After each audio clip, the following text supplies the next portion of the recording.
नमस्कार, मैं धर्मपाल धनखड़। आप देख रहे हैं खबरों की खबर चैनल की खास पेशकश डीडी शो में आज हम बात करेंगे विपक्षी एकता की। 2024 के लोकसभा चुनाव में प्रधानमंत्री नरेंद्र मोदी को मजबूत चुनौती देने के लिए विपक्षी एकता की मुहिम फिर शुरू हो गई है।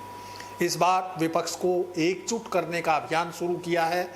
हाल ही में भारतीय जनता पार्टी से नाता तोड़कर राष्ट्रीय जनता दल नीत महागठबंधन के साथ सरकार बनाने वाले बिहार के मुख्यमंत्री नीतीश कुमार ने वे 3 दिन के दिल्ली प्रवास के दौरान विपक्षी दलों के कई नेताओं से मिले। नीतीश कुमार ने कांग्रेस नेता राहुल गांधी, समाजवादी पार्टी नेता अखिलेश यादव, दिल्ली के मुख्यमंत्री और आम आदमी पार्टी के नेता अरविंद केजरीवाल, मनीष सिसोदिया, माकपा महासचिव सीताराम येचुरी, भाकपा माले नेता दीपांकर भट्टाचार्य और हरियाणा के पूर्व मुख्यमंत्री ओम प्रकाश चौटाला से मुलाकात की। उन्होंने गैर भाजपा विपक्षी दलों में एकजुटता के लिए जनता दल सै के SD कुमारस्वामी और राष्ट्रवादी कांग्रेस नेता शरद यादव से भी मुलाकात की। इससे पहले तेलंगाना के मुख्यमंत्री के चंद्रशेखर राव से पटना में उनकी बातचीत हो चुकी है। पश्चिमी बंगाल की मुख्यमंत्री ममता बनर्जी, झारखंड के मुख्यमंत्री हेमंत सोरेन और राष्ट्रीय जनता दल नेता जयंत चौधरी से उनकी फ़ोन पर बातचीत हो चुकी है। नेताओं से मुलाकात के दौरान सभी विपक्षी दलों को एक मंच पर लाने के लिए महत्वपूर्ण बिंदुओं पर चर्चा भी हुई।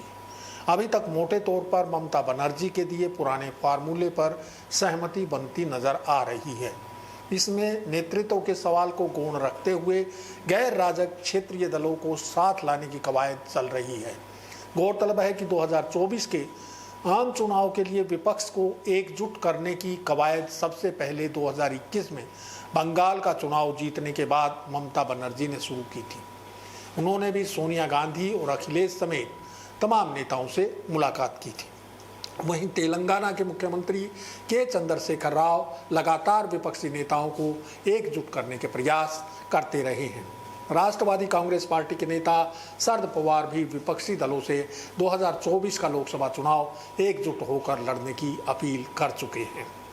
तीनों नेताओं ममता बनर्जी, के चंद्रशेखर राव और नीतीश कुमार ने विपक्षी दलों को एकजुट करने की मुहिम में बहुजन समाज पार्टी नेता मायावती और AIMIM नेता असदुद्दीन ओवैसी से बराबर दूरी बनाए रखी है।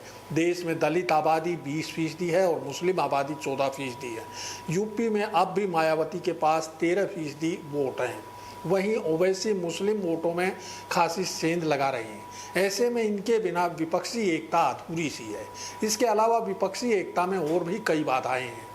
ममता बनर्जी को किसी भी सूरत में विपक्षी गठजोड़ में कांग्रेस और वाम दलों का शामिल होना मंजूर नहीं होगा, चूंकि पश्चिमी बंगाल में कांग्रेस और वामपंथी दलों से उनकी सीधी लड़ाई है। दूसरी तरफ जैसे जैसे उनके करीबियों पर ED और CBI का शिकंजा कसता जा रहा है, NDA विरोध में उनकी आवाज़ धीमी होती जा रही है। वहीं तेलंगाना के मुख्यमंत्री के चंद्रशेखर राव भी नहीं चाहते कि कांग्रेस विपक्षी मोर्चे में शामिल हो, क्योंकि तेलंगाना में उनकी पार्टी का कांग्रेस से सीधा मुकाबला है, जबकि नीतीश कुमार और तेजस्वी यादव विपक्षी मोर्चे में कांग्रेस को शामिल करना जरूरी मानते हैं। ऐसे में बिना कांग्रेस के भी विपक्षी एकता का कोई अर्थ नहीं रह जाता। भले ही कितनी भी कमज़ोर क्यों ना हो गई हो, आज भी कांग्रेस ही देश भर में मुख्य विपक्षी पार्टी है। नीतीश, तेजस्वी और चंद्रशेखर राव तीनों भाजपा मुक्त भारत का नारा दे चुके हैं, लेकिन सभी विपक्षी दलों को एक मंच पर लाना आसान नहीं होगा। इसके लिए सबसे पहले विपक्षी दलों के बीच कॉमन मिनिमम प्रोग्राम पर सहमति कायम करना ज़रूरी है। इसके साथ ही मोदी से मुकाबले के लिए क्षेत्रीय छत्रपों, चाहे ममता बनर्जी हों या चंद्रशेखर राव, सबको लोकसभा चुनाव में आपसी टकराव की नीति को छोड़कर एकजुट होना होगा। विपक्ष के पास NDA के खिलाफ 2 मजबूत हथियार हैं: बढ़ती महंगाई और बेरोजगारी। तीसरा स्तर भ्रष्टाचार और अपने चहेते थैली शाहों को औने पौने दामों पर सरकारी उपकरण बेचना है। 1987 में VP सिंह ने बफॉर्स तोप सौदे में कमीशन खोरी का पर्दाफाश करके कांग्रेस छोड़ दी थी और भ्रष्टाचार के मुद्दे पर समूचा विपक्ष उनके साथ एकजुट हो गया था। एकजुट विपक्ष ने 1979 के चुनाव में शक्तिशाली कांग्रेस को सत्ता से दूर कर दिया था।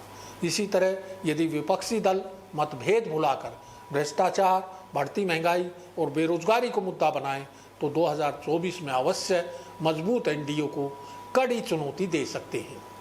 1979 और आज की परिस्थितियों में बड़ा अंतर यह है कि बोफोर्स तोप दलाली के चलते कांग्रेस बुरी तरह बदनाम हो चुकी थी, लेकिन वर्तमान सरकार का विपक्षी दल विभिन्न कारणों से उतना सशक्त और कारगर विरोध नहीं कर पा रहे हैं। इस बात में कोई दो राय नहीं है कि आज यदि कोई विपक्षी नेता केंद्र सरकार के खिलाफ खुलकर आवाज़ उठा रहा है तो वह कांग्रेस नेता राहुल गांधी ही है।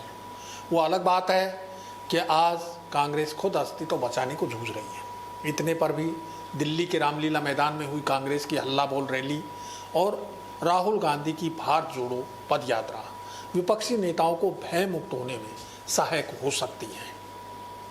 दूसरी तरफ एकजुट विपक्ष का मुकाबला करने के लिए एनडीए पूरी तरह तैयार है और वह विरोधी दलों के छत्रपों को उनके राज्यों में ही घेरने की नीति पर काम कर रहा है। इसमें केंद्रीय जांच एजेंसियों की भी अहम भूमिका रहेगी। अब देखना यह होगा कि क्या विपक्षी दल एकजुट हो पाएंगे। प्रधानमंत्री का चेहरा कौन होगा जिसकी अगुवाई में चुनाव लड़ा जाएगा। विपक्षी मोर्चे में कांग्रेस, बसपा और AIMIM भी शामिल होंगी या नहीं, इस तरह के तमाम सवाल अभी भविष्य के गर्भ में हैं। जल्द ही इन सवालों के जवाब भी तलाश लिए जाएंगे। अब समय हो चला है आपसे विदा लेने का, लेकिन इससे पहले एक अपील, यदि आपको हमारा ये वीडियो पसंद आया हो तो इसे लाइक करें, सब्सक्राइब करें और ज़्यादा से ज़्यादा शेयर करें। शुक्रवार को फिर हाजिर होंगे एक नया मुद्दा लेकर।